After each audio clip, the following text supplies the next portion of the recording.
इसी इतिहास से यहीं से फिर भाई ये नन्हे मूर्ति और बैठी बहुत। अब रानी फूल कुमार इस चर्चा को सुनकर के रात के अंधेरे में घर से निकल जाती। 3 रोज हो गए घूमते घूमते, और जैसे ही एक जंगल में पहुंची एक ऋषि की कुटिया पर। ऋषि कहीं गए हुए थे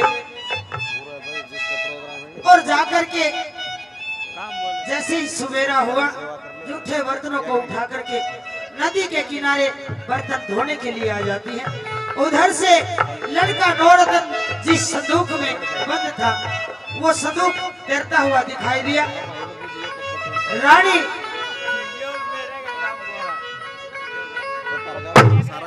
जैसे ही वो संदूक नजदीक आया नदी में छलांग लगा देती है और उस संदूक को निकाल लेती। देख करके जैसा ब्राह्मणों ने बताया था, ज्योतिषियों ने बताया था कि पैर में पद्म होगा, माथे पर चिन्ह होगा, ये बात रानी फूलम दे के कानों तक गई हुई थी कि तेरी रानी फूल कुमार का जन्म का एक लाल कमर का माथे में चिन्ह।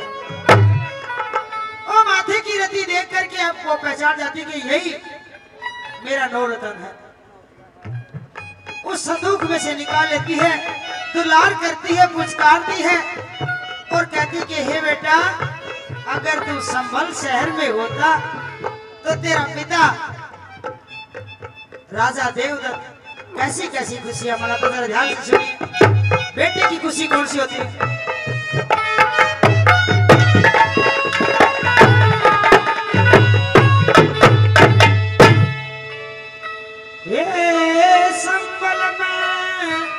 होता ते पिता तेरा जी पातल में चाटे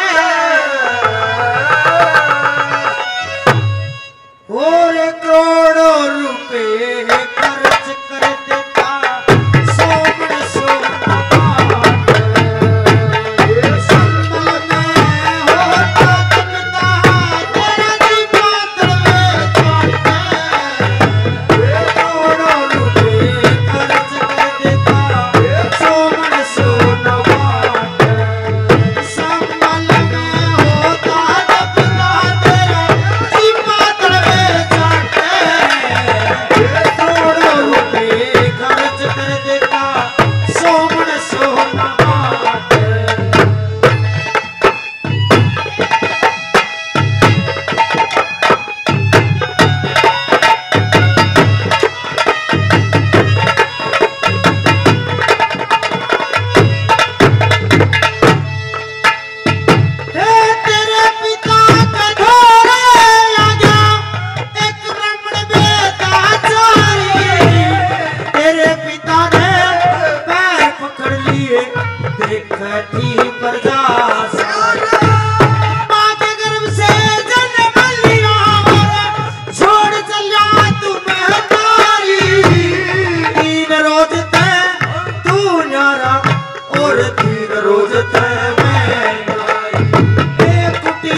पुरुषों ने तेरे बारे में जो बात बताई थी आज वो सारी सही है, लेकिन मैं का भागड़